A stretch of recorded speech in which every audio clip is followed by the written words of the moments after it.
Okay. Good afternoon to all the freshers and my robotics colleagues present here. I'm Dinesh Ishwarwaka from Path 3 Electronics. And firstly, a huge congratulations to all the freshers. It's been a very crazy year and still you made it this far. And also a small suggestion before we kickstart the proceedings. All your queries will be answered at the end of the session. We'll have an interactive session then. That is why you're muted. All your queries will be answered then. Now, I'll invite the secretary of the club, Nirant Sai, to give us a brief intro about who we are and what we do at robotics. Over to you, Nirant. Yeah. So, hello everyone. I am Nirant. I'm the secretary of the Robotics Club. Okay, so in today's session, we'll mainly cover these four topics. So, first we'll see what is robotics and what do we do in the club. Next, it will be followed by like how do we do robotics, like different steps in building a robot, and there are various things you can see. And in the third part, we'll show you the calendar of events. So, in a year-long this thing timeline, we'll show a timeline like what all events happen generally like year-long in the club. And last, we'll conclude it by showing you our projects, our previous projects, and our ongoing projects. Okay. So first, let me introduce you to the current club members. As I already said, I am Nirant. I am the secretary of the club. We have Daksha and Mayank, joint secretaries of the club. We have Lokesh Krishna, the technical head of the club, and we have other senior club members Dinesh, Ankur, Arvind, Anag, and Ritam. And we also have a whole army of second year rights in the club. There are too many to name. Okay. So the first question is, what do we do in the robotics club? So here we try being him. So like not exactly well, actually better. We try building some cool robots. So like we get some cool ideas and we brainstorm on them and we try to bring it into reality. Like in short, bringing a fiction into reality. But this process of building a robot, it's not like a very simple or straightforward thing. There are so many things involved in it. Like for instance, you can first you need to model the robot, then you need to simulate it, you need to write a code for it to run, and you need to check it in simulation. Later you need to bring it into you need to fabricate it. There are so many steps involved. We'll see in the session briefly about all these subparts and will give an intro in them. So on a more serious note, let's come to vision of our club. So the first thing is like to impart knowledge of robotics for the newcomers in the club. So like for you people. Second one is like we have to develop a community who share a common interest in robotics and help each other out and improve the overall community of robotics community in the college. And the third point is like show a possible future to those who are into like who wants to do a further studies in robotics and connect them with various seniors, alumni, and show them like proper path what to do. So how do we follow our vision? Like what all we do to satisfy the things in our vision? So coming to the first point, to impart and promote robotics in the newcomers, we have various workshops like year long we'll be conducting workshops. All these workshops will be followed by an event. So in these workshops, like we'll be teaching you everything from scratch. Like irrespective of your background, you can come join us. We're going to teach you. The workshop will also conduct an event, like, and in this you can get all your theory and what all the tactics you learned in a workshop can get it into reality in these events, and you can compete against yourself. Like events will be among the freshers, so you can compete against yourself for the first position. Yeah, so this is a year-long process. Like we'll be having workshops, events. Like it goes on all the year. And coming to second point of our vision, to develop and enhance our college robotics community. So after all these events, workshops, and when you people have the required basics, we get started with our projects. So you people will come up with your own ideas, and we'll discuss with the seniors and we'll like improve those ideas when we start building our projects. This is the first thing in this, and the second thing is Outfest. So there are various outfits like this. We have Inter-IT, TechMeet, and Robocon, many national and international level events. So we go participate in them and show what you're capable of to the world. And third thing is Tech Talks. So we organize some Tech Talks. Like most of them will be during the TechNext time.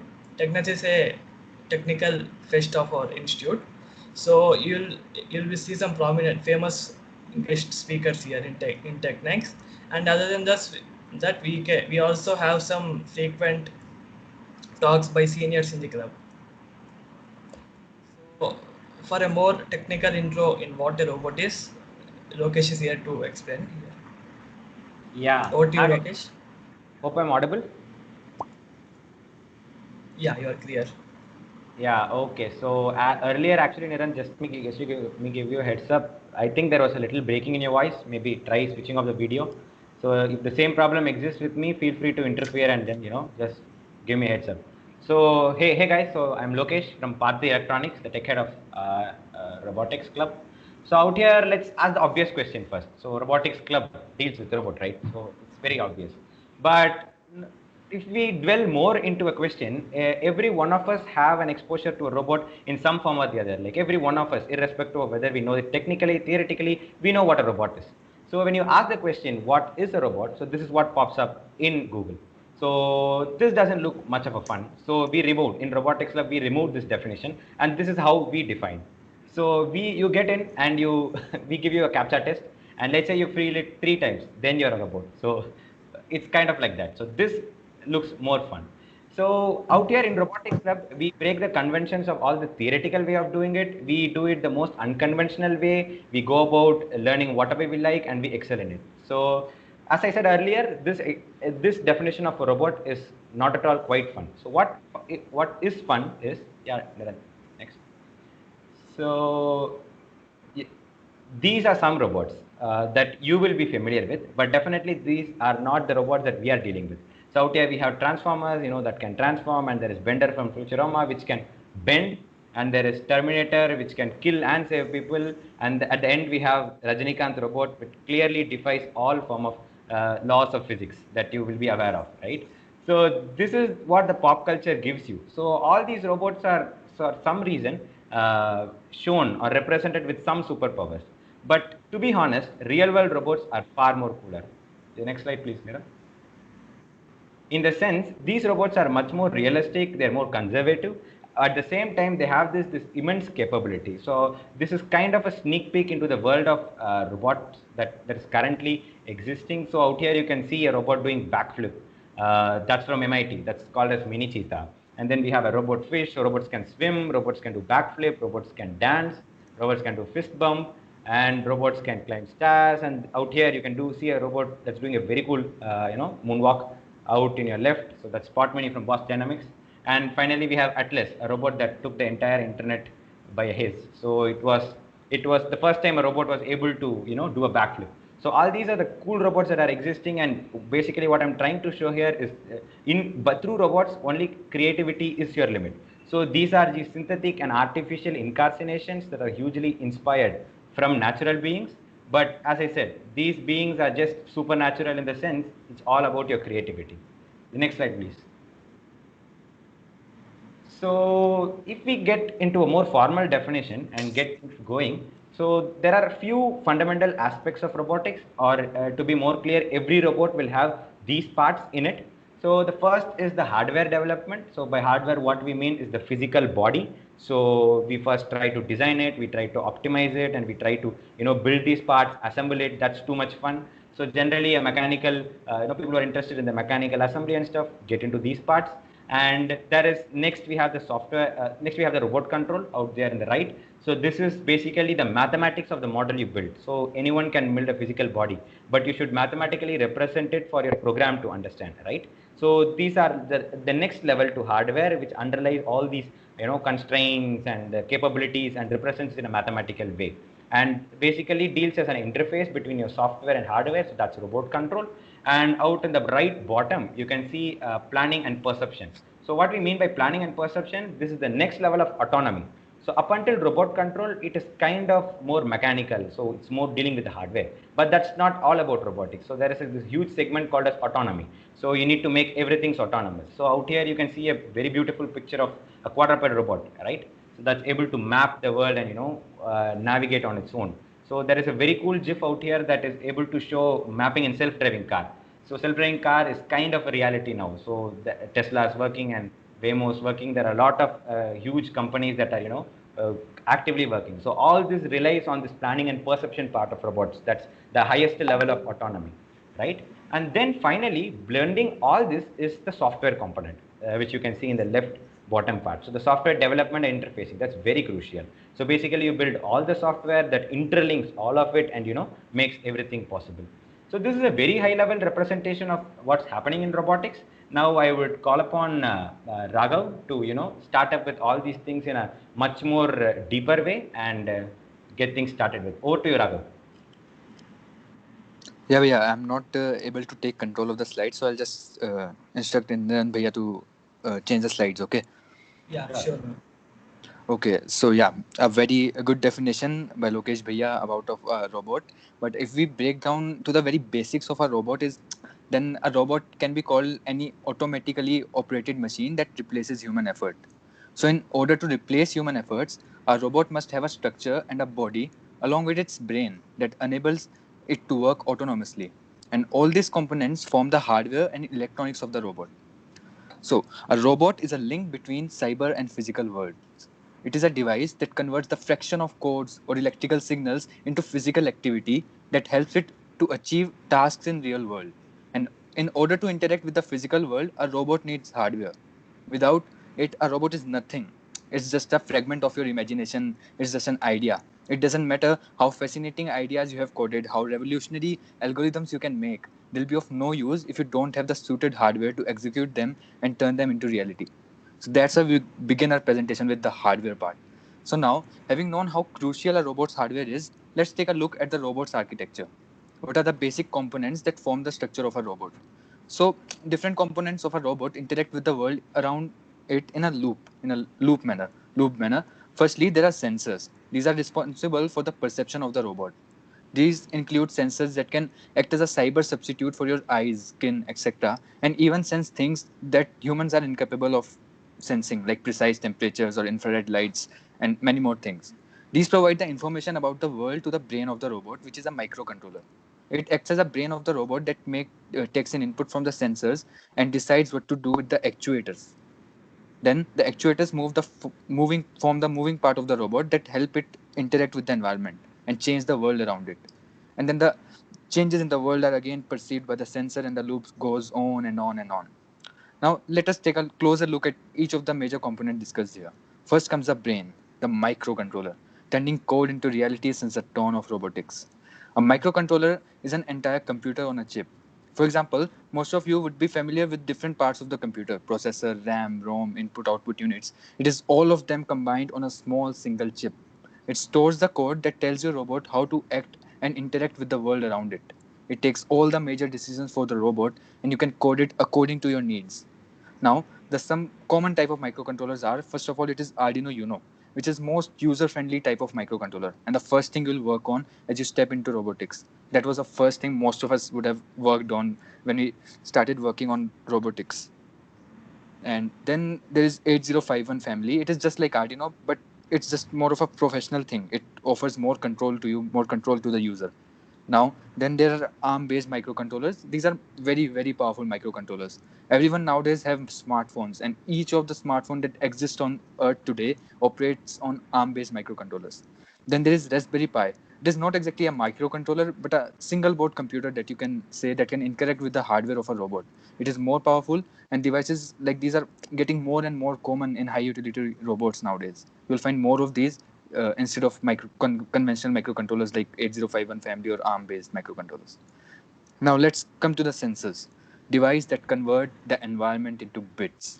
Well, an electronic sensor indicates or measures something about the environment in which it operates.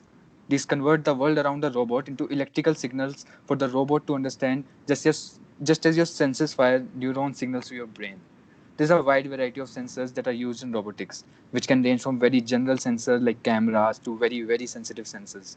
Some common type of sensors that you'll come across in robotics are, first of all, the infrared sensor. It sends out infrared rays and detect what fraction of them are reflected back. It works for detecting obstacles or measuring distance of objects from the robots, and you'll be coming across it, I guess, as soon as you step into the robotics. Then there is ultrasonic sensor. This also works for detecting obstacles or measuring distance. Just it uses ultrasound instead of infrared rays to do so, because as infrared ray sensors can fail in presence of sunlight or other disturbances. Then there is a phototransistor. This can detect light and can be adjusted for sensitivity to detect anything from sharp laser beams to even minute amount of visible rays. There are touch sensors, and the name is, I guess, itself self-explanatory. These are quickly replacing mechanical switches and buttons in robotics. And then there is vision sensor, the camera. The image video feed from a camera can be used to achieve a lot of things in robotics. It forms a whole vision system of a robot. As you'll progress into robotics, you'll be amazed to see the amount of information that can be extracted from a single camera image. Therefore, this is one of the most important and common sensors used in robotics. And at last comes the actuators.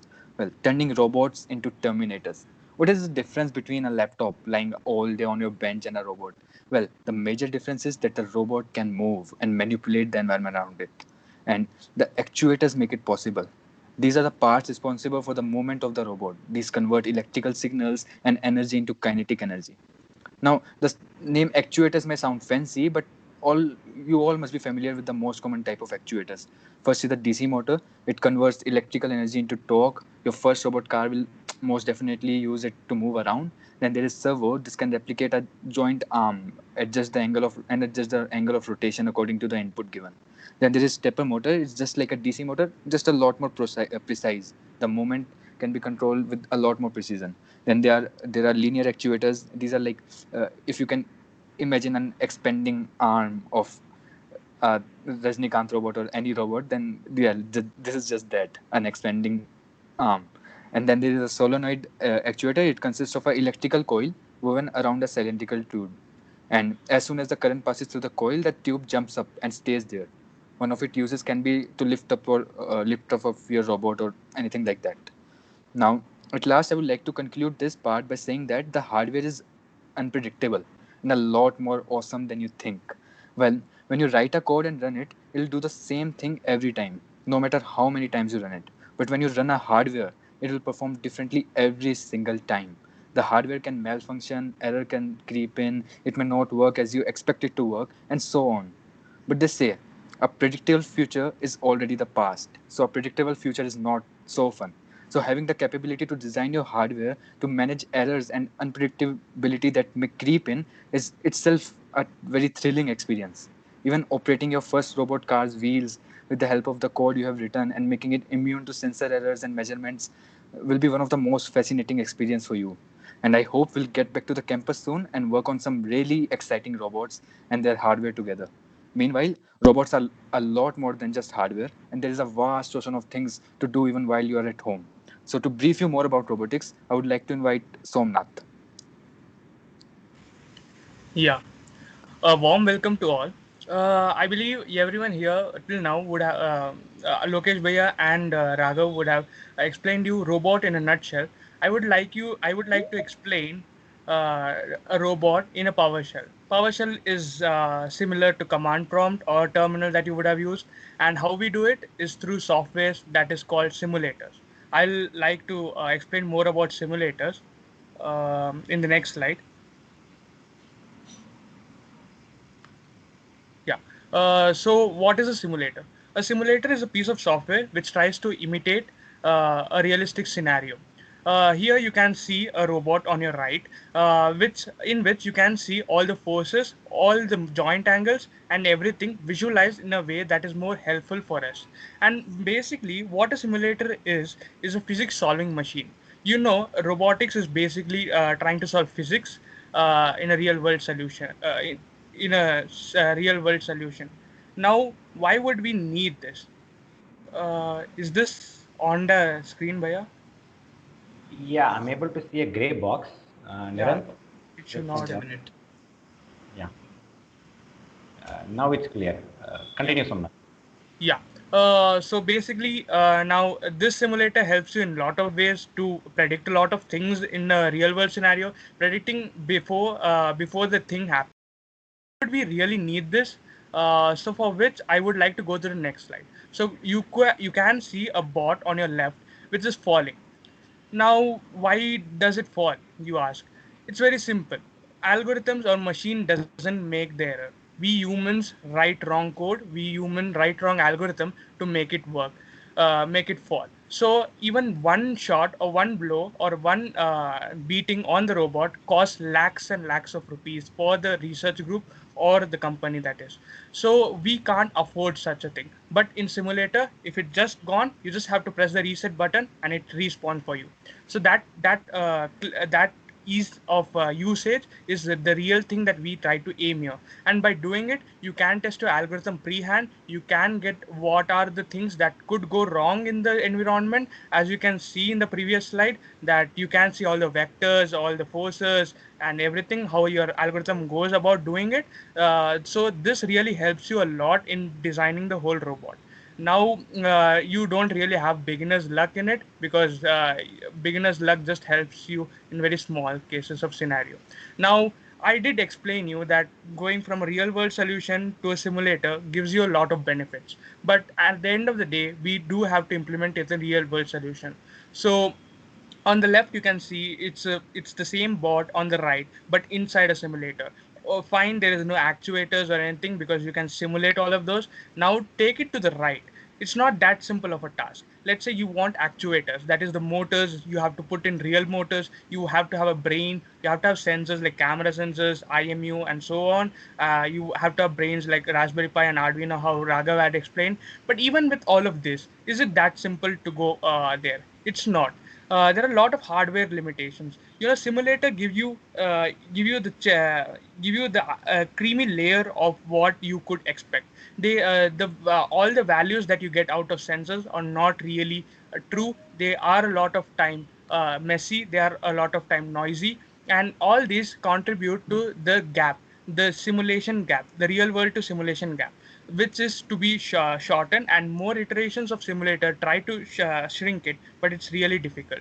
So it's not as simple as going from a simulator to the real world as just putting in the code into Arduino, but actually accounting the facts that there are more forces in a real world solution than what you would see in a simulator. So after all of this, in robotics club we would like to introduce PyBullet as a simulator of choice. Why PyBullets, you may ask? Because PyBullet runs on Python, and really Python is something that is so much close to a beginner's heart that it just is the natural thing to write. Now you can see the robot arm on your left, and really to just control it, you can control it on the go. Python gives you that freedom to just control it while you coding. You can get the output out. It's unlike other programming languages that you may be familiar with, wherein you have to compile your code and stuff. Now, I won't like to go into the technicalities of these simulators or any such thing, because we would have further workshops for the same. Now, you may have seen PyBullets as the simulator. I hope what the idea of a simulator is clear, but what we really see in the community being used is ROS. Now, robotic operating system is not a library. As you can see on the leftmost end, it's not a library wherein you can import it and try to do your job. Let's say like a mapping algorithm, like for the self-driving car that you saw. It's not that. Is it a hardware? Like in this hardware, is it trying to code in the hardware, or is it trying to be modular? No, it's not the hardware also. Is it the simulator? Is it a different kind of a simulator? No. But what it is it's a community of people who have all of this inside just one namespace, that is ROS. You have the simulator, you have the library, you have the hardware, you have a lot of more things that the community would have ever used for themselves to make a bot, is now open sourced it for you to use it directly. What does it help you with? It helps you with completing your goal and achieving a goal very fast. I believe Vikyat, after a few slides, would be briefing on that. And now I would like to show a implementation of ROS. As you can see here, it's a robotic arm, but here the person didn't have to code a lot. he just had to say where he wants to go in a GUI manner in a simulator, as you can see here, and then it directly did directly took the bot to that particular space. This is as simple as that.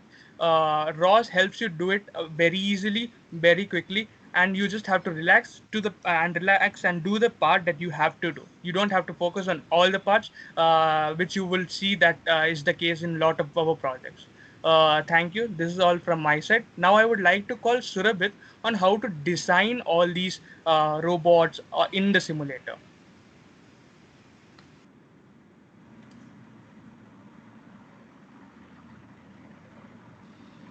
Thank you, Somnath. Now I would like to talk about how robot analysis and fabrication is actually carried out in the virtual world.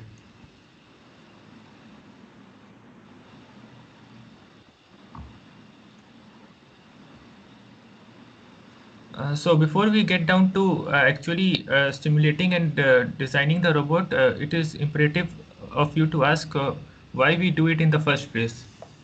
Logically, the first step of designing any robot would be to simulate it and design it in a computer environment.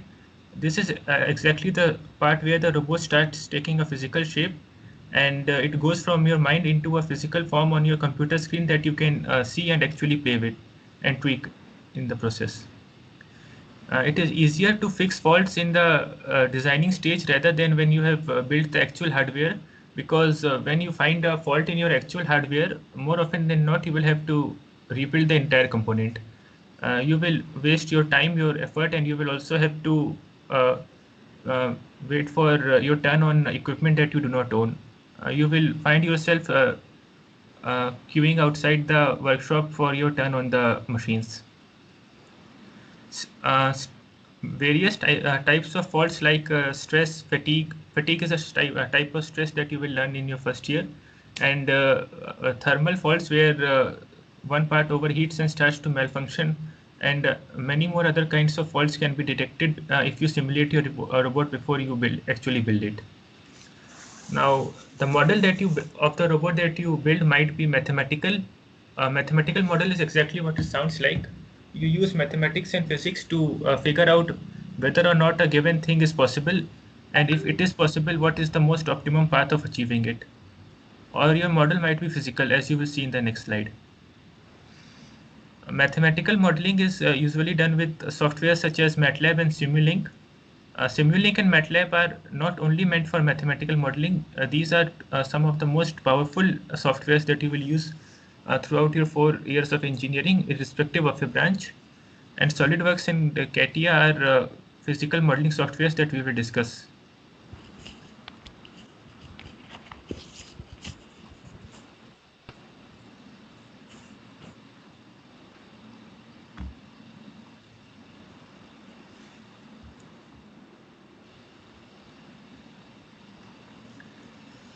So, You want to go modeling back, is. Sumit?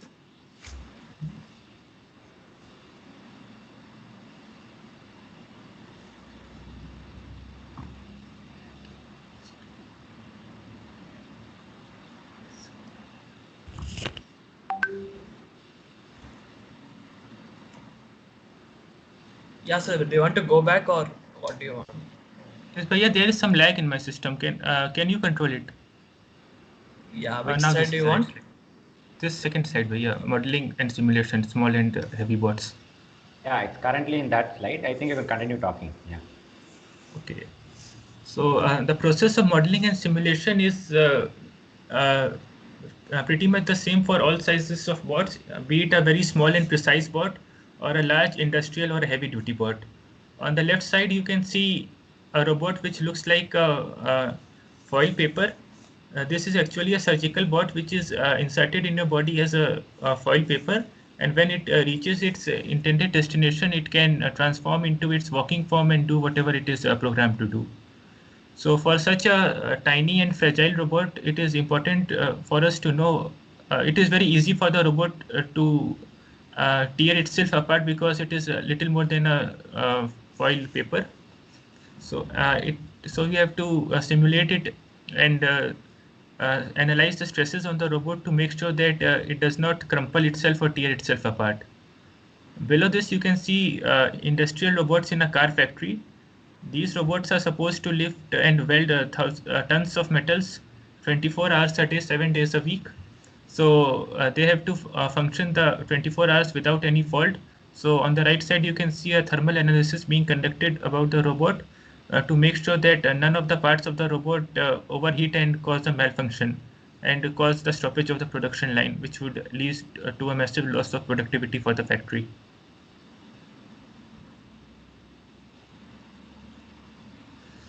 So now you would ask, how do you get started with analysis?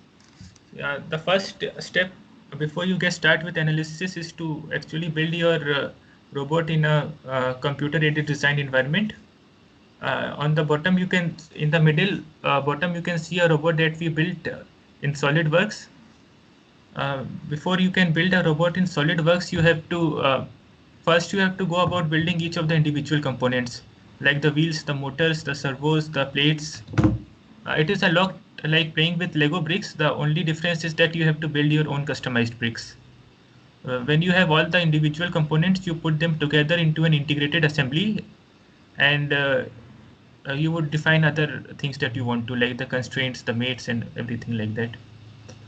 On the left hand side is the same computer-aided design drawing of the robot, 2D drawing. And on the right side is the stress analysis of the docking plate.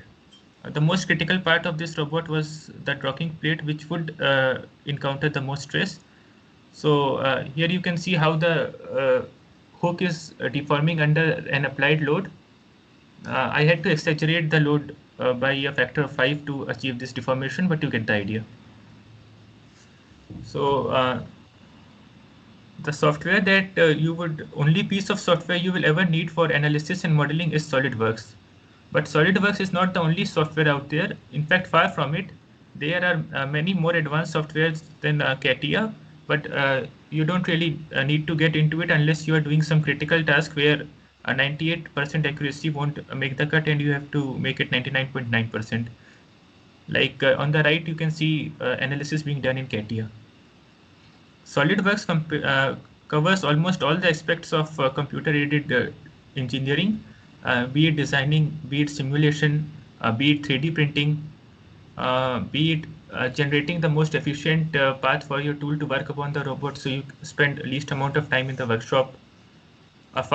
Mechanical components are not the only components that are modeled in SolidWorks.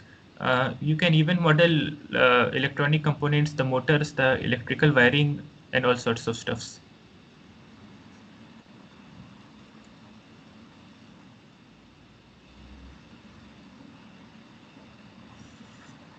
Now, we have barely scratched the surface of what SolidWorks is and what analysis is and what you can do with that. It is important for you to understand that there is no fixed way to go about modeling and simulation. While you will learn a lot in the workshops that we will conduct, the best way to learn is obviously to get your hands dirty. We will meet again in some workshop down the line. While making robots, remember that anything that can go wrong will go wrong. And when your robots finally behave as you intended it to behave in the simulation, in the real world, you will feel exactly like that guy on the right feels. Thank you. And now I call upon Ajarsra and Nirant Bhaiya to talk about the intelligence behind the machines.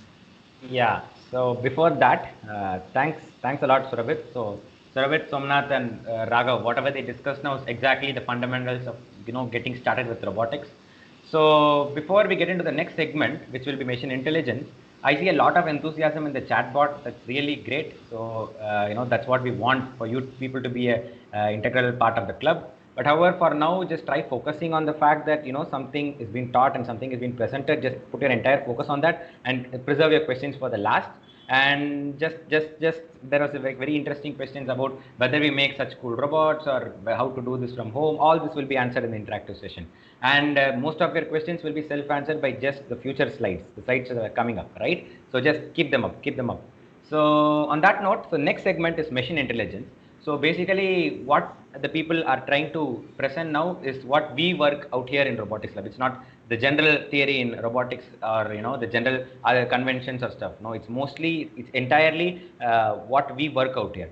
On that note, machine intelligence is a very interesting new upcoming field. So as of now, you saw the hardware, the software around it, the nervous system. So basically, it's entirely the physical system. Now, getting on to a more abstract level of thinking and autonomy. So we have machine intelligence. So why not make a machine think? So why not make a machine learn? So why not make a machine, come up with sequential decisions on its own?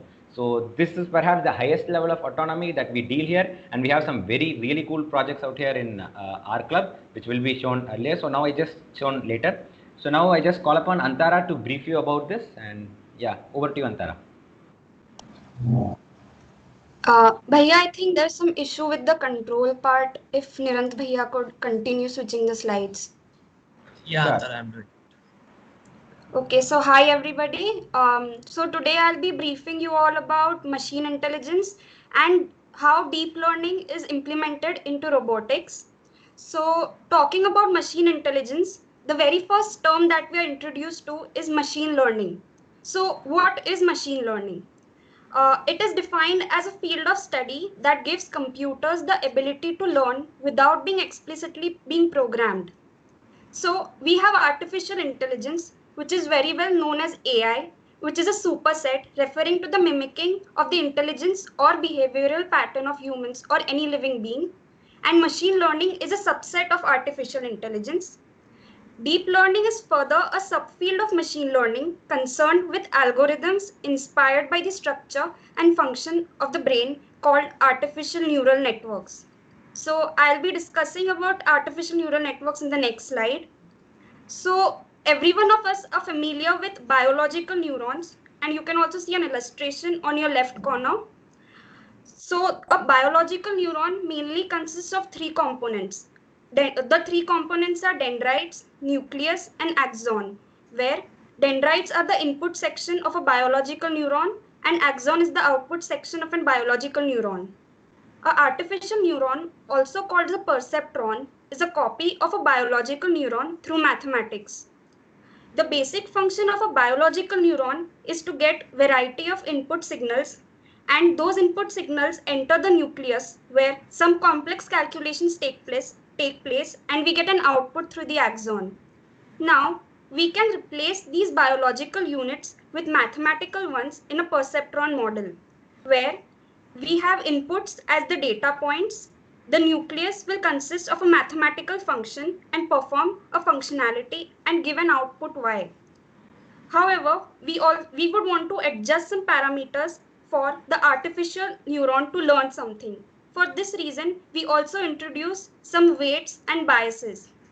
However, you will realize a single perceptron model is not enough for a complicated system. So we can create a multi-layered perceptron model where output of one perceptron is fed into another perceptron. This allows a network as a whole to learn about interaction and relationship between features. If you can see on your right, the first layer represents the input layer of a neural network and the last is the output layer. The input layers, the in-between layers are called the hidden layers. This multi-layered perceptron model is called a neural network. Deep learning has been used in robotics with implementation of computer vision, posture control robot, and much more. You can see here in the current slide that with the implementation of computer vision, a robotic arm is segregating different kinds of waste for recycling purposes. Self-driving cars is another classic example of implementation of deep learning. In the next slide, this was a project done under Robotics Club called as the Humanoid Robot Control using pose estimation, which involved deep learning. That's it from my side. Thank you. And now I would like Yash to continue. Hello everyone, my name is Yash and I'll be giving you a brief intro to robot learning. So robot learning is one of the coolest branches of robotics that I feel, and I think by the time I'll be finished you'll also agree with me. So give I'll tell you what is the first need of robot learning. Why robot learning? So you would have seen, as Lokesh Bhaiya explained, there were many quadrupedal robots and Atlas making dynamic movements and stuff. So when you want these robots to do such complex things, for example, walking on unseen terrains and diving underwater to retrieve things which you can't, and work alongside humans and basically help us in our daily lives, then the go-to thing is robot learning. Now, if you would say that why not use normal control algorithms? Like robot learning is basically making the robot learn on its own. So why not hard code it, and why not give it the angles and stuff of the joint, all the joints and stuff, give them on their own. So why not do that? So basically, like, this is a very complex robot, and having all the joint angles and calculating all of that can be a mathematical headache for everyone. So learning the making the robot learn on its own is a very crucial task, and it's a very fun task actually.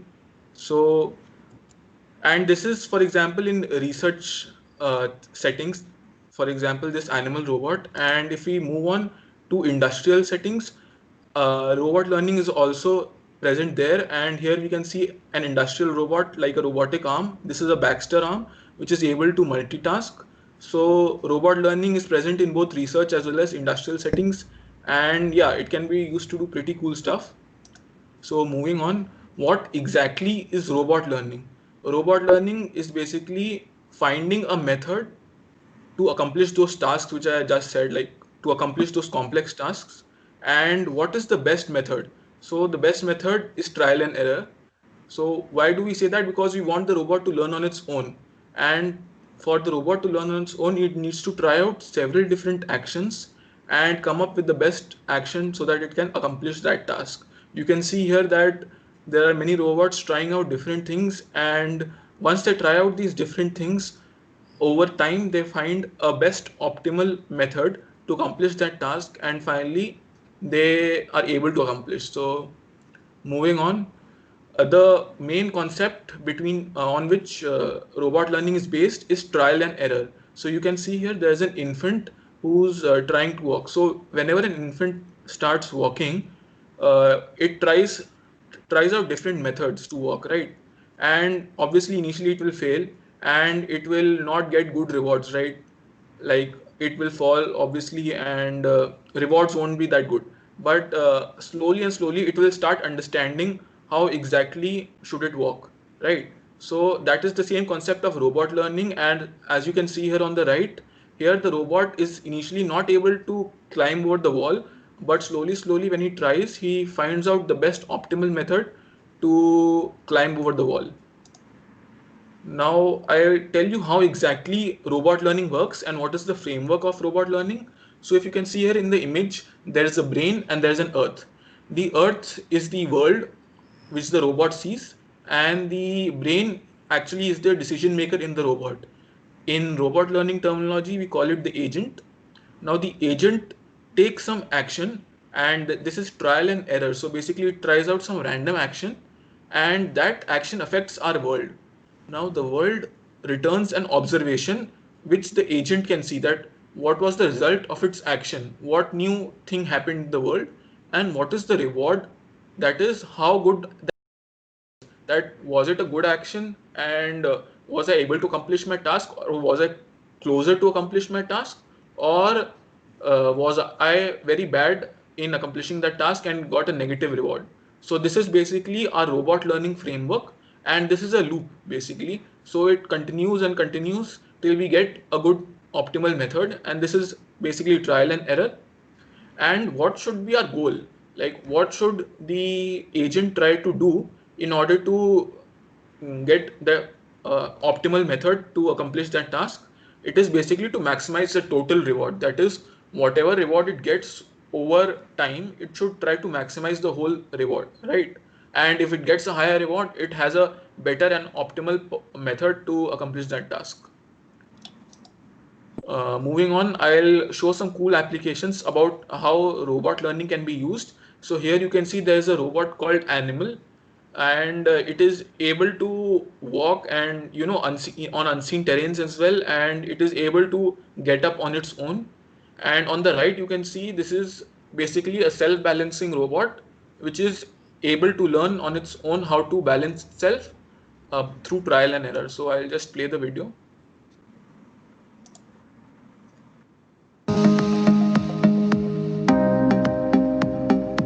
You can see here that the robot is learning how to self-balance.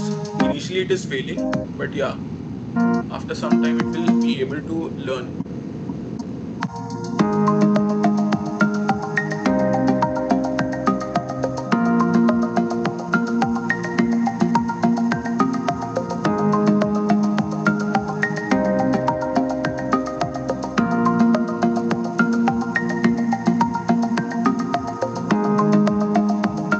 You see here that it is able to learn.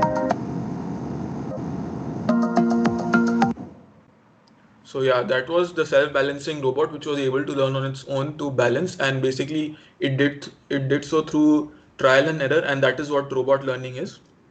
Next up.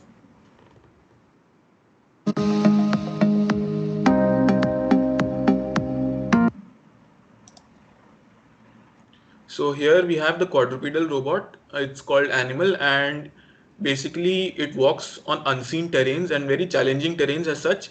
And actually this is a very classical problem in robotics and a very difficult problem. And why is that? Because I explained earlier that finding optimal joint angles and stuff to make it work is a mathematical headache for everyone. So making it learn on its own is pretty good, and obviously there are a lot of differences in actual real world, so it takes into account those differences like friction and like uneven surfaces and stuff. So I'll just play the video.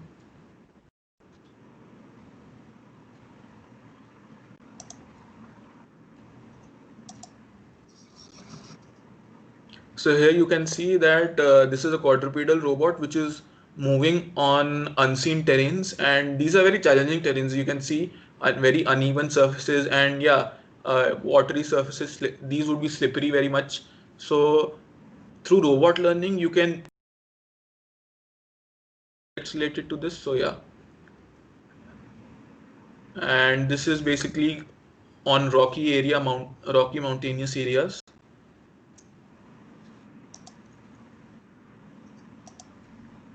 So moving on, I'll show you another clip. This is basically a setup of a robotic arm trying to flip a pancake. With that, I finish, and yeah, there are many possibilities for robot learning, and that's it. Yeah, that's it from my side.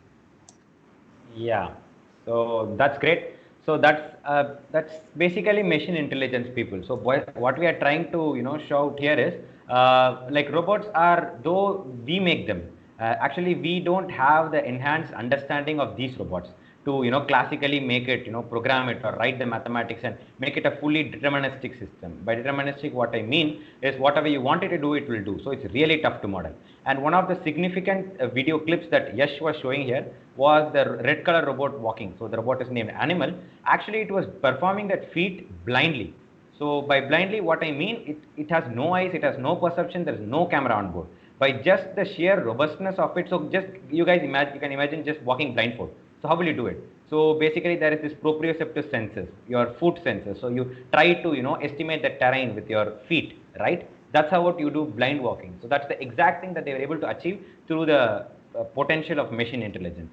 So this is a very challenging and, to be honest, very interesting field that even in our robotics club we are trying to investigate currently. So as of now we have seen the classical robotics, which was first shown, and then we have the machine intelligence. So these are the two segments which together brings a robot to life. But what does that is the software. So for explaining about that, let me just call upon Vikyant. So over to Vikyant. Yeah, hello, can you hear me? Yeah, we can. You're audible. Yeah. So I'll be talking about software and robotics. So now a very common misconception of people who start out with robotics is that software is not very important. Well, actually it's a very big misconception, as software is quite important. Without it, controlling the robot is impossible. Now, the main reason this misconception happen is because most robotics projects start out with thoughts about the hardware, and not many people think too much about the software. So you start off, you think, oh, I'm going to make the robot look like this, look like that, it's going to do this, it's going to do that. But not many people actually give thought about the software. Once you start to deploy it, you realize I need a good software to make this work. So the software inside the robot is also quite important. Now it's not only that, it is also important because people who've worked in robotics will know, and Raghav had already mentioned it, there is always some amount of error associated with the handling of a physical object. So it is quite difficult for any robot to handle a physical object, and there's always some lot amount of error associated with it. So now if you don't handle that error properly, there will be a lot of problems. So a software must always work within an error limit. Now, even before designing the real robot, we must use simulations. So these simulations are used to provide proof of concept and proof of design, so that flaws aren't built into the system. So this aids in offline programming, where a robot's programming is completed even before it's installed. In many cases, it means the robot can start processing its systems the day it's deployed, because all the main workload has been done in the simulation. So you just have to make it work. So now another aspect of this is, if you do not simulate the robot before deploying it, like Somnath mentioned, it will lead to an unexpected errors. Like the chance of it directly writing a code and it working, as many people will know, is impossible. It's basically zero. So if you directly try to simulate if you directly try to make a robot work without simulating it, the chances are that you will have financial implications and you will lose a lot of money. So now another reason of using simulation software is because it is a huge advantage over traditional CAD systems. As Surabhit mentioned, CAD systems are not able to simulate the physics. They are able to simulate the design, but not the physics. So this is where systems like SolidWorks come into the picture, and they help a lot. Now, many of you will have ED this semester, engineering drawing this semester, or the next semester, and you will understand just how irritating CAD systems are for 2D drawings themselves. And imagine while you're attending the class, try imagining how you will simulate a robot software in this. I for one can't. This is just a meme for you guys. Just cool down a little bit.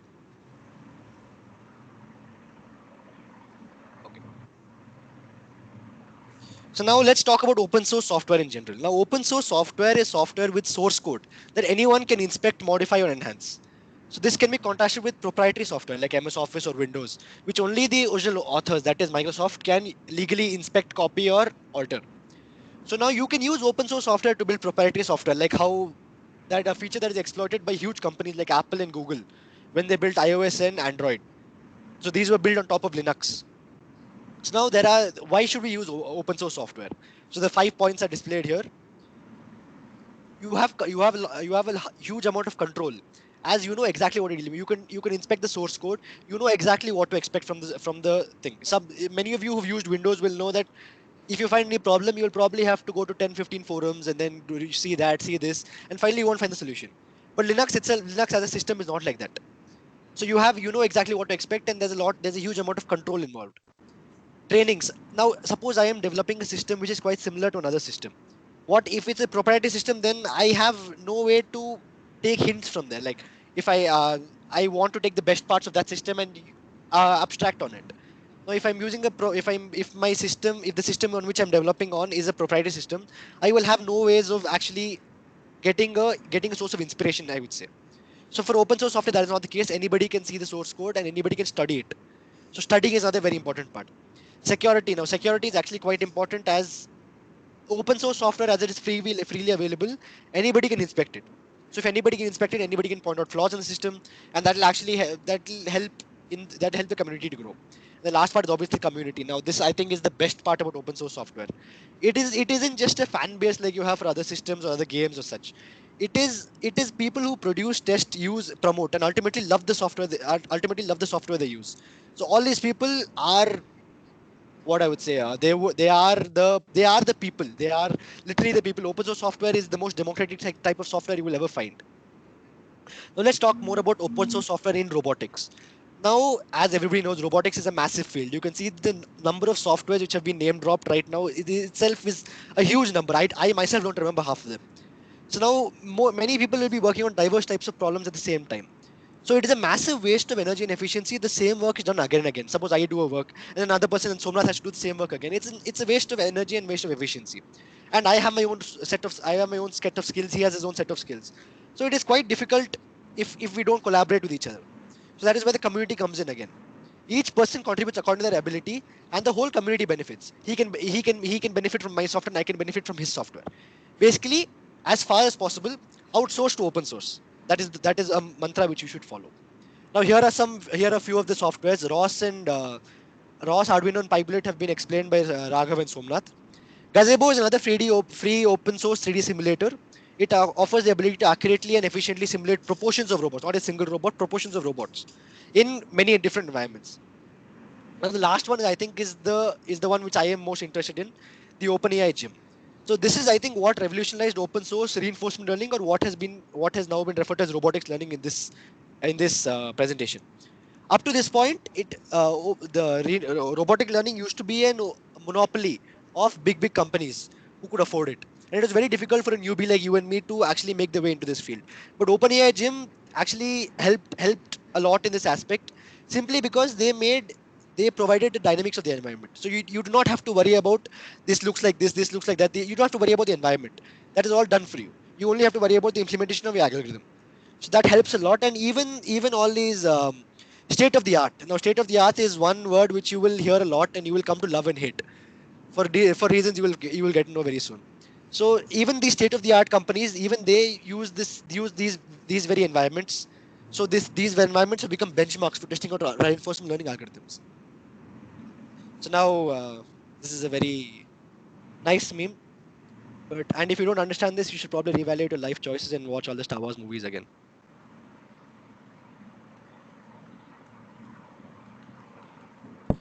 Now, Vision 2.2 is our way of giving back to the environment, our way of giving back to the community. Now, we've taken a lot from the community as people in the robotics club, and as people in general, we take a lot from our community, and we find it very difficult to give back. So this is our way of giving back. It is a simulation event conducted this year by the robotics club.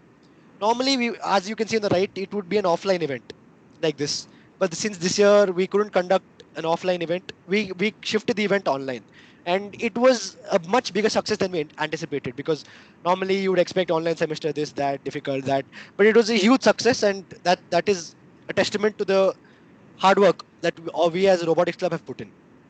So now this whole thing was simulated on Pybullet. You can find the code. You can find the code even now here in the link here.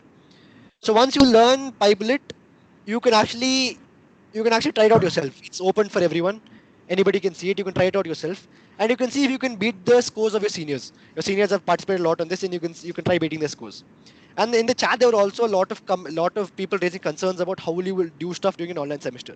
Well, you will do just what we did. You will work on robot software and simulation. Thank you.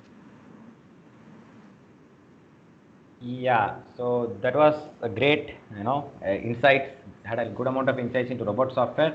So people, basically what we are trying to say, like what we're trying to do in robotics lab is one other significant fact. It's not just all about robots. It's not just building them. It's not doing cool stuff. Rather, there is this very serious software development part also, which is equally important. And there is now a lot of active groups that are building these softwares from the robotics club, which will be given out to the community. So we equally welcome people who are interested in software, and they can contribute heavily. So thanks a lot for all the speakers. So that is kind of a lot of theory. So it's been a lot of teaching, a lot of stuff. So now let's move on to what exactly happens in our club. So we'll do that with the calendar of events. Over to you, Dinesh. Yeah, indeed, there has been a lot of theory, but then the question arises, where do we implement all this? All of this learning, it has to be implemented somewhere. And that is where our events come in. This is a general list of events that we have in an offline semester. Unfortunately, due to the pandemic, we don't have that many events as of now. But we hope you all will be joining us in these offline events very soon. So, and what is the benefit of having all these events? You get to implement all your learnings. You have to form teams, so that increases all your soft skills, and of course, prizes. So, to take you through the general overview of this calendar, I invite our Joint Secretary, Daksh Garg. Over to you, Daksh. Okay, so am I audible? So the Yes, first Daksh. event which we have is the Robota. So you can see the image, the bot you will make for the first time. Introductory event of a club. So this is the first event. You have to make an autonomous line follower bot. So the task of the bot is to follow the white line without any interfere of yours. So it can be done using sensors, using Arduino Uno as a microcontroller to control the motors read from IR sensors. So you can see we are using Arduino as a microcontroller, IR sensors, and some Bluetooth module to communicate with your mobile phone if you want to control it, and many more stuffs. So boils down to, you will see a white line, you will follow it. So simply you can see it will follow the white line, and some tasks, a grabbing mechanism too if you want to grab any box and something like that. So this will be the first event which we are going to have.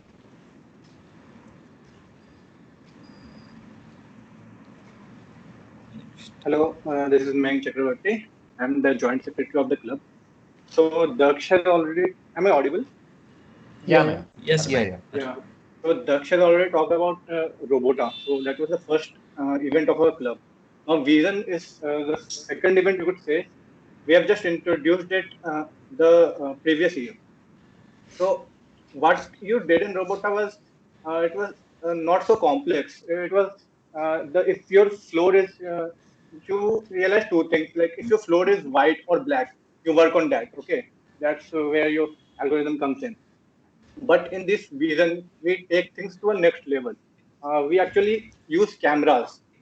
So we take an image, we process it, and now this is an event in which you learn about, you will get your hands like for the first time on image processing. Now, what image processing is, like you have seen self-driving cars. Okay, so what do they work on? The first thing they would do is perceive the environment. Okay, so what do? You implement cameras. You take image and then process it. So basically, that's image processing. So in this event, you can see the picture. There is a bot in the center. There's a bot in the center, and you have the boxes. Okay, blue boxes and red boxes. So we take an image of the arena and then analyze it. So this, what are the skills that comes in are color segmentation. Now, what is color segmentation? Like we take an image, okay, and you can see that in this image, particular image, uh, there's blue color and red. So when you see it through your eyes, you directly know that it's blue and red. Now, how would a computer know? That's where image processing comes in. So it's about differentiating uh, the different colors. Okay, which one is blue and which one is red. And as you can see, the cameras do not work so perfectly as our eyes. So you'll get some uh, noise. Okay, so you have to do noise reduction and object detection. Now, what are objects like? Again, come to this image. You can see there is a square. Okay, so you have to analyze if it's an object in the image. Okay, like you can. There also shape detection. So shape detection also comes in, like if you, in the image you have squares or circles. Okay, then you have to differentiate each other from it. And yeah, so the uh, Robota. Okay, so that was you do not do much of a coding. Basically, all of your coding is the Arduino code. Okay, where in this event you'll learn about, you get your hands on Python for the first time. Many of you, I think. So I'll like to hand over to Nirant now. Yeah, so hello everyone. Dinesh, is my voice clear now? I had some disturbance right previously. Yeah, it's clear now.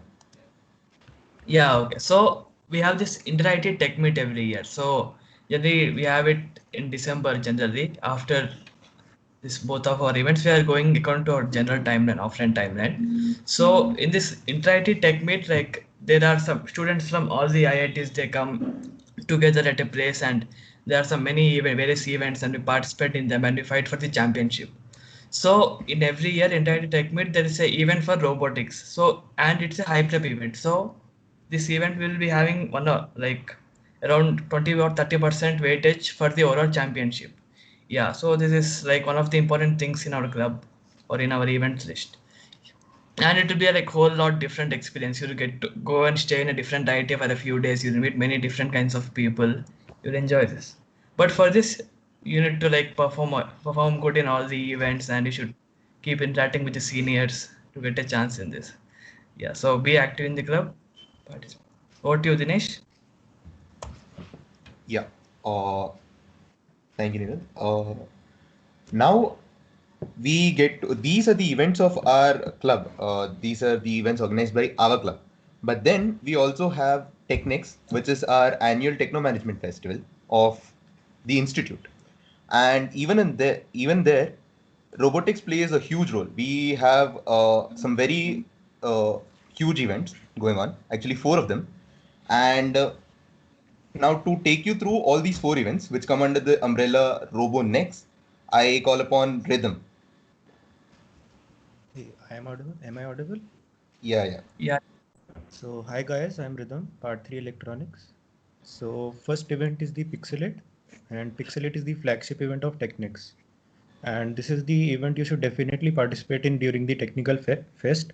It is like the next level of vision, the event about which Mayank told you. And once you successfully complete this event, you get a sense of satisfaction ki, I did something cool.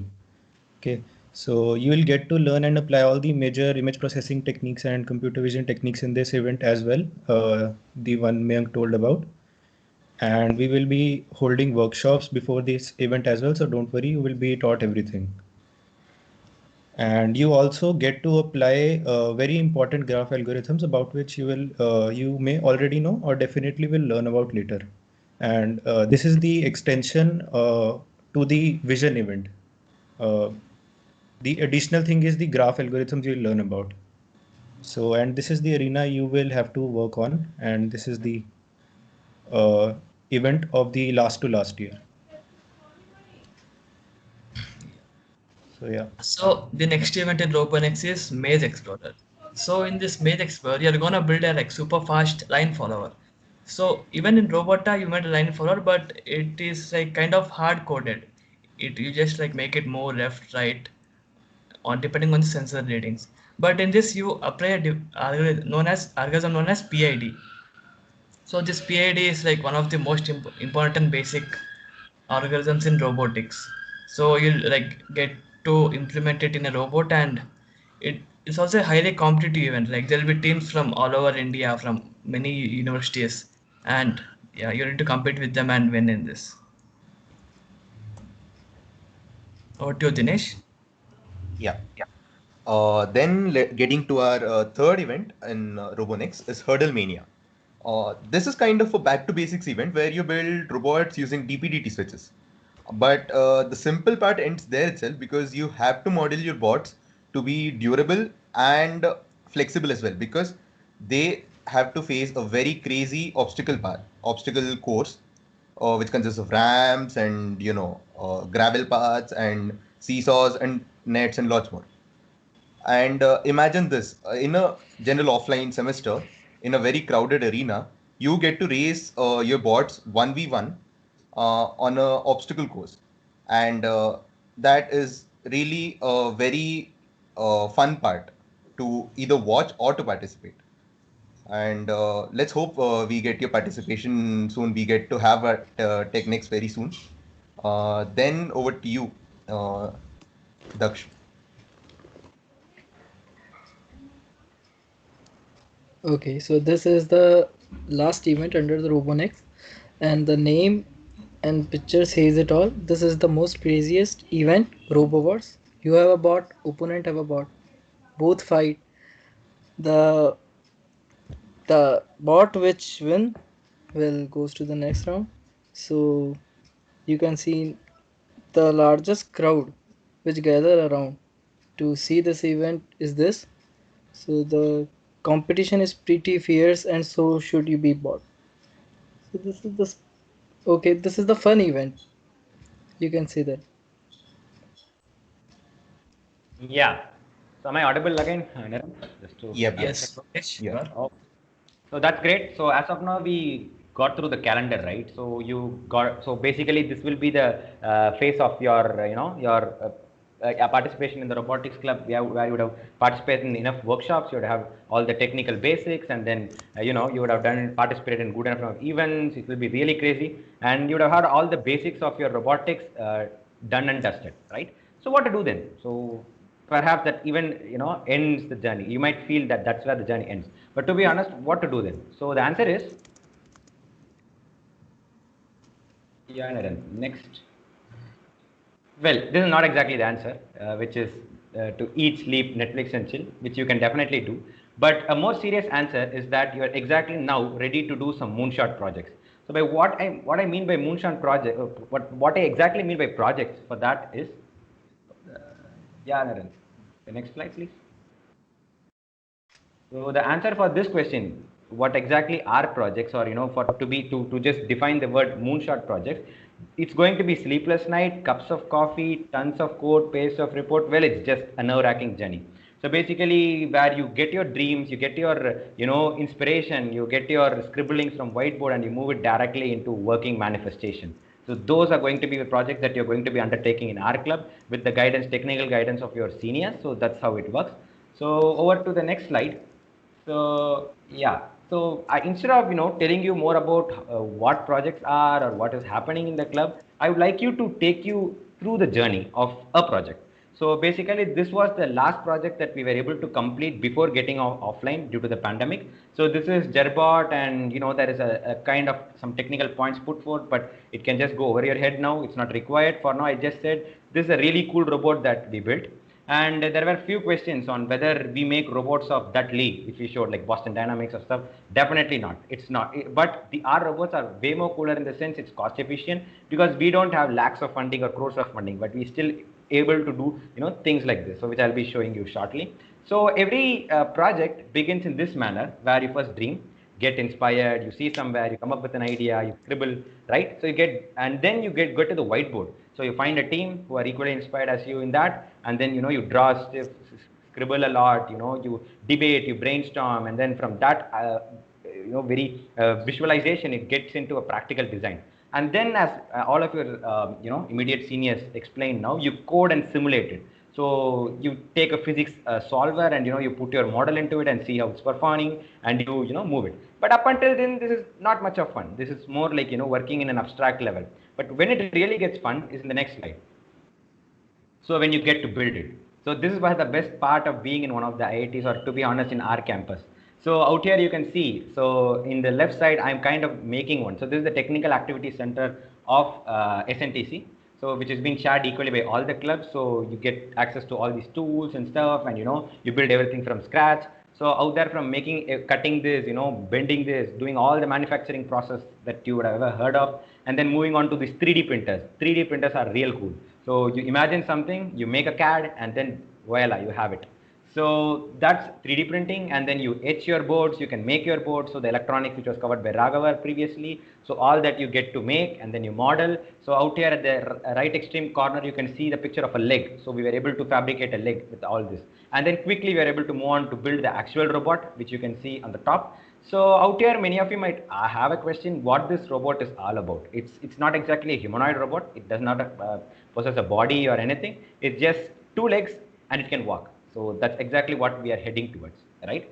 So once all these processes are done, it's not just enough you build a single robot. It's not going to work right out of the box. The exciting part of the journey is to iterate it. So if you know, see it clear, like if you see it keenly, so the first version out here in the left was actually scrapped. So we named it that. So this is the version alpha, which is literally scrap. So you try to take some cardboard, some piece of something, you know, household items, and you build something. You understand the dynamics, you see how it's working, build a very mediocre software. Then you move ahead and you make something that's not scrap, which you can see in the center. So we try to get some serious stuff, and then you again do another iteration. You learn more. So basically, it's not the fact that you learn from somewhere else and you put it in your hardware. You do the project, and as you do, you learn. So it's kind of a closed loop. So you learn from the project, and then you put it again in the project. And finally, voila, we have it. So we have the final robot. And as far as the results go, so yeah, Niran, the next slide. So it's showtime. So basically, our robot out here in the left end, if you're able to see, right? So a guy is disturbing. So one of my teammates is kind of disturbing it, giving it some disturbances in different directions. And it might be questionable why are there ropes, but that's entirely for safety because you can't, these robots kind of cost a lot. So you cannot afford risking it. So basically, it can take disturbances and able to reorient itself. And the beautiful thing that you need to understand is the unlike toys, so walking toys or anything, the foot is not flat. So basically, it's dynamically stable. So it can pretty much do this all day. You come and disturb it in from any direction, it could stand pretty well. And the image in the center is okay. Well, it's doing nothing, I guess. Yeah, it's just wearing a piece of pair of glasses. And on the right, if you see, when you put on a load, so all these robots are expected to carry stuff to get into the real world and work around with humans. So the payload capacity becomes very important. So that's been shown out here in the load test. So you put a load on it and it can carry it, capture it, and get back its orientation. And our robot, so Jerbot is a big fan of Michael Jackson. It practices all day to get the steps. So out there you see it doing some cool moonwalk. So it will not be fair if I don't give a shout out to my team. So this was the last project that we were able to complete before pandemic, I said. So it was a trio comprising of myself, Nishant, and Niran. So out there, so basically what I'm trying to show through these photos is this is not just technically making it and doing it. It's rather a journey with all these challenges, all these sleepless nights, and it's basically the fun is the pursuit. So you go about making this, and finally when your dream comes in and works in front of you, just the magic unfolds. So that's all about it. So these are just some fun moments, and I'm trying to remove Nirant out of the picture just to make sure the prize money entirely is on two of us. So yeah, so basically this is the kind of thing every project gives you more than the the knowledge or it's all about the journey. So moving on to the next slide. On a serious note, this time it was the pandemic and we still wanted to continue this, pursue such serious projects to moonshot projects that are like really cool. So on that initiative, we formed the Robotics Club's research group. So I was very excited to see someone asking about research papers in the chat section. So basically, it's really great that you people already have the exposure, and some were answering about neural nets. It's just blowing my mind. So this group is a closed group which comprises of a brilliant set and a talented people who are like tech savvy people who just want to get their hands dirty and get some cool projects done. So this was found by us this year. It is a new initiative, very new initiative. So all these events and all the workshops are done. So you can just join these closed group, and you can get the all technical mentorship and whatnot. And yeah, so this is led by myself and Nirant as of now. And the current team, I could just not fit all their pictures out here. So yeah, these people are just brilliant and like a league apart. So out here, I'd be happy to now show some of our work that's currently going in Roborec. So all these people were like you when they came into the campus, and now you can perhaps see what they have accomplished, after a year or two. So yeah, over to you, Nirant. You can just, move to the project. My name is Raghav Soni, and I'm working with my teammates Yash Sejwani and Ayush Kumar Shaw. He's audible, right? Clearly? Yeah, he's audible, yeah. On a project called Adversarial Chase and Run. Well, robotics is not as simple as many of you may think. Have you ever wondered why we are not living in an advanced metropolis with cyborgs and humanoids and self-driving cars running all around? Well, primarily it is because it is difficult to make robots perform particular tasks. For example, even things like walking or grabbing or picking something up, which seem very simple for humans to do, become increasingly complex when you want a robot to perform them. So what to do? Well, what if robots can learn just the way we do? Let robots perform a task again and again and learn from their experience. Let them fail again and again. And while doing so, give them a reward for doing things correctly and let them maximize this reward. So to maximize this reward, in order to maximize the reward, they get closer and closer to achieving the task they need to perform. This is called robot learning, and this has shown surprising results in various fields. Most of the advanced robots that you have heard of, MIT's Cheetah or Boston Dynamics Spot or Agility Robots Biped, they all are trained using these algorithms. And while training under these algorithms, sometimes they also show emergent behavior. This is the behavior that even humans can't think of, something new, something unique, something they outperform their capabilities in a way. So our project is focused around on exploring this emergent behavior in a competitive environment. What happens if we make two robots compete each other where both of them are trying to win? Well, what we do is we simulate two cars. One is the chaser and other is the runner. Chaser has to catch the runner and runner has to run away as far as away it can from the chaser. Well, the runner gets a reward on getting away from the chaser, and the chaser gets a reward on getting close to the runner or on catching it. And but we haven't coded anything what the chaser or the runner has to do. All the only thing both of the cars know is that they can either move straight, either move left or right, and everything else they have to learn on their own based on the rewards they are getting. And we just run them over and over again, over and over again. Well, what we hope to achieve is that we know that these learning techniques work well when you try up to perform a particular task. But what happens if there are two robots that are trying to compete against each other and learning from this experience? How well they perform in this kind of competitive environment? Moreover, what kind of emergent behavior they can show in order to win and surprise us? Well, the limits the possibilities are limitless. With this, I sign off. Thank you. Hi, my name is Raghav Soni, and I'm working with my. Hi everybody, I'm Antara Banerjee from Electrical Part 2, and I, along with my team members, having Atul Kumar from Electrical Part 2 and Aditi Agarwal from Mechanical Part 2, are currently working on a project under Robotics Club named Waste Autonomous Robotics. The very first question that comes to everyone's mind is why robotics in waste management system? Although still a major portion of the population relies on manual labor at work in dump yards, we cannot deny the fact that their life is at a risk. For this reason, and for a much more smoother and efficient method of handling wastes, many countries have come up with autonomous solutions with artificial intelligence and robotics to sort wastes into recyclable or not. So, how far have we reached with autonomous solutions?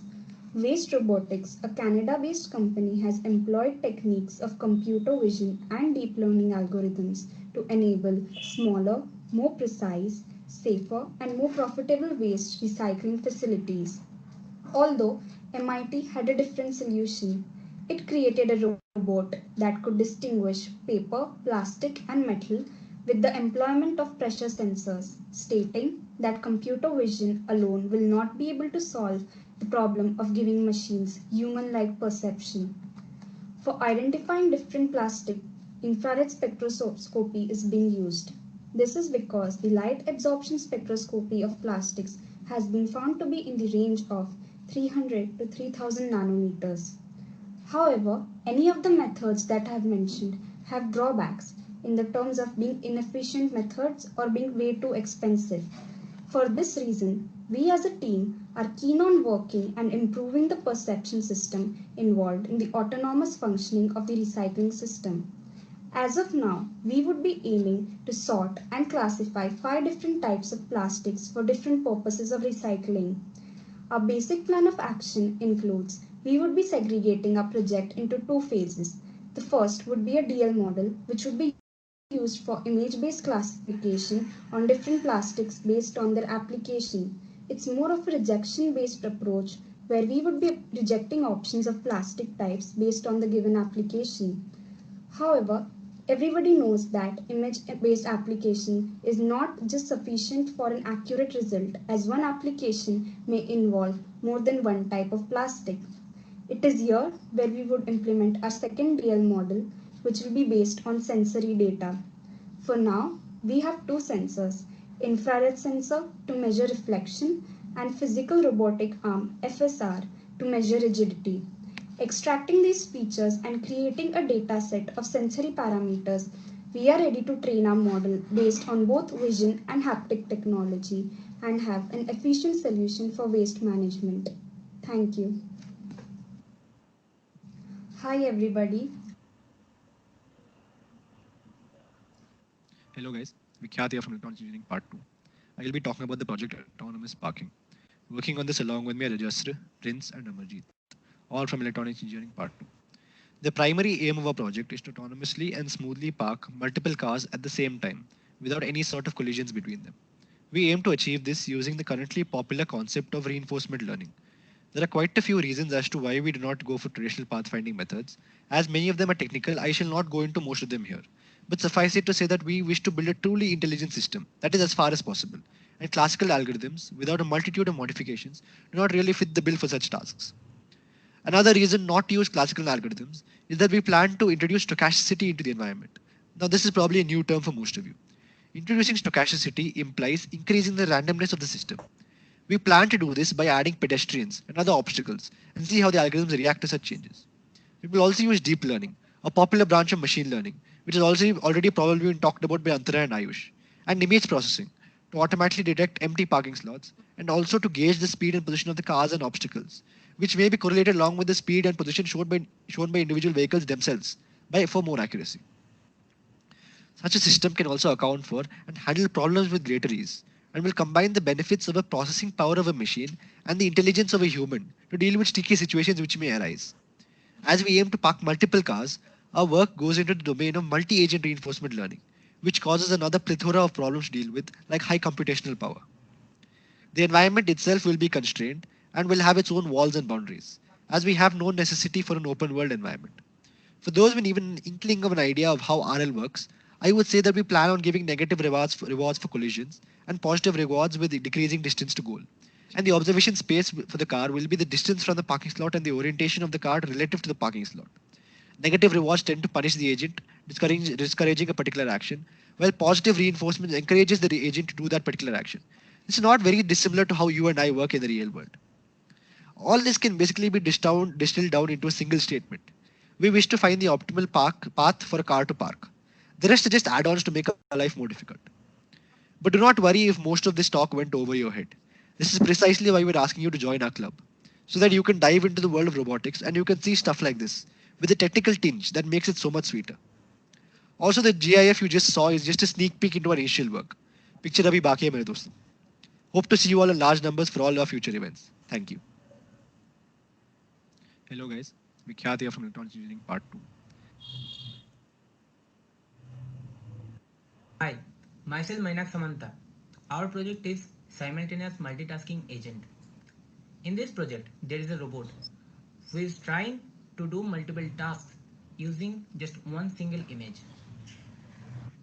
Just think of a physical scenario where there is a human being who is filling one water bottle with one hand and using mobile phone with another hand. So as a human being, we can do different tasks simultaneously just by seeing with our eyes. But is it possible for a robot? That's the part we are working on. And in the GIF, you can see that there is a two-handed robot who is trying to touch the two different blocks just by using one single image.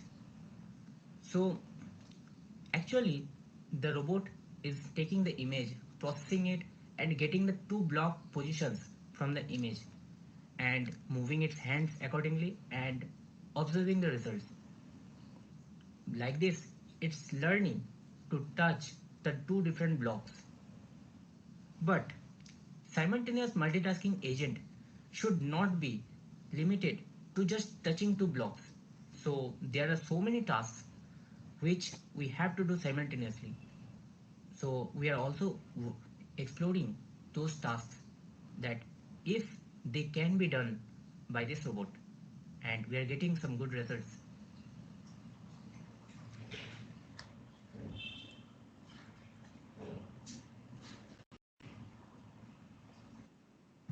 A warm welcome to all.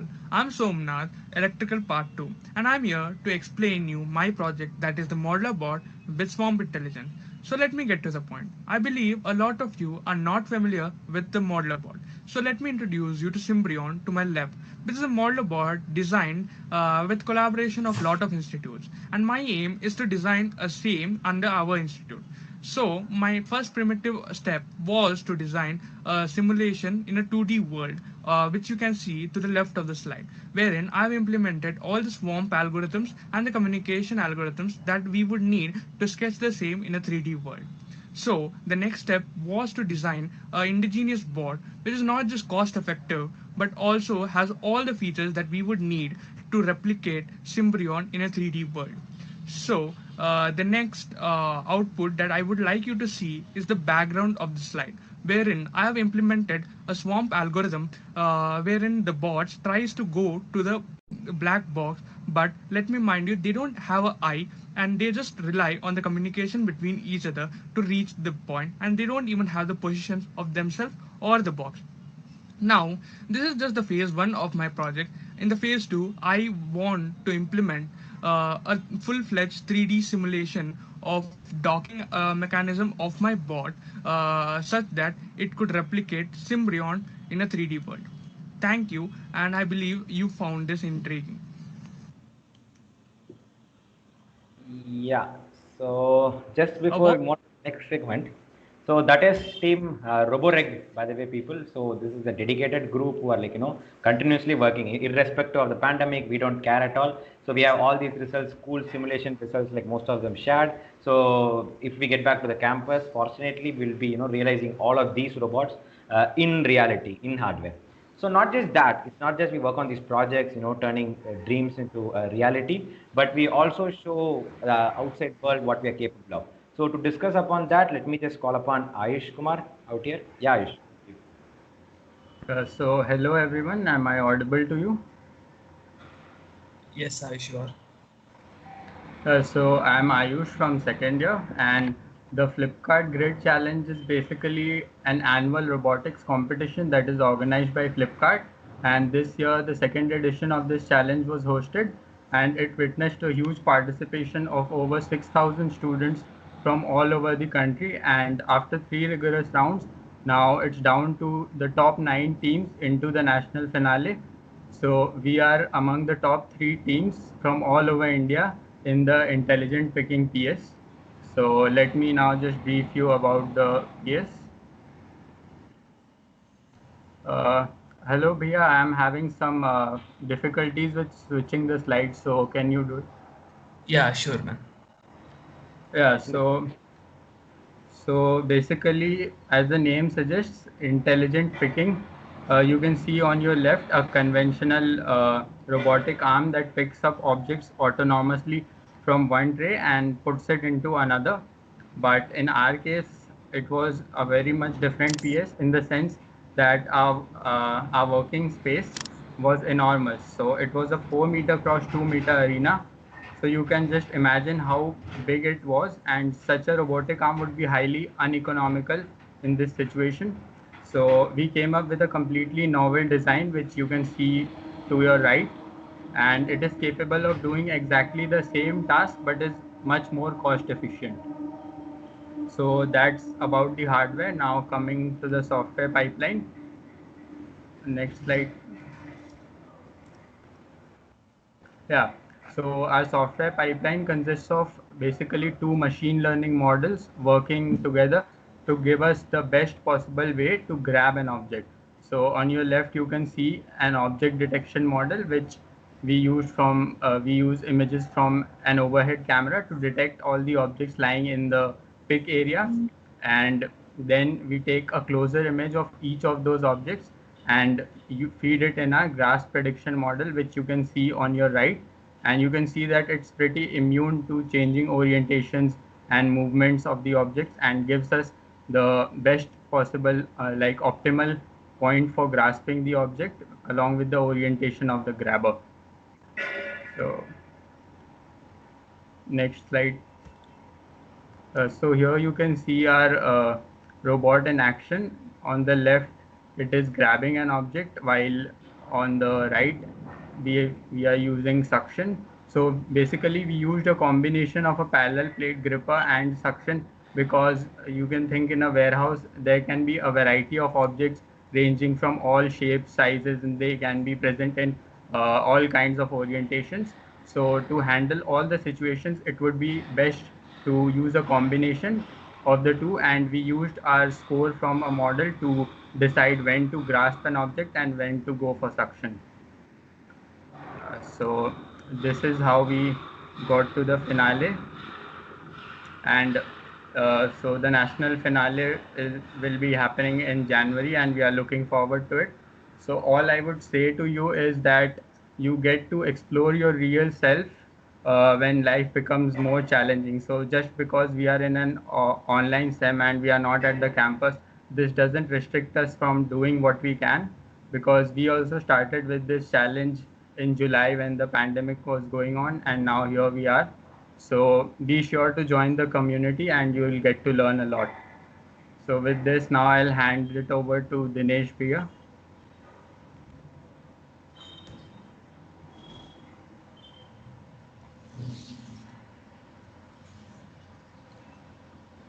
Thank you, what did Ayush, you say? and of course, all the best for your national finals. Well, it has been all work. We would be seeming like geeks right by now, talking all about workshops and projects and many such things. But we also do take fun seriously, be it offline or online. We have not so regular parties when it was the offline situation. Even now in online, we regularly hang out, we play games together, and yeah. Uh, Once you become a significant member of this club, you will hear the word robotics club less and the word robotics family more often. So with this, we can call it a wraps on this orientation.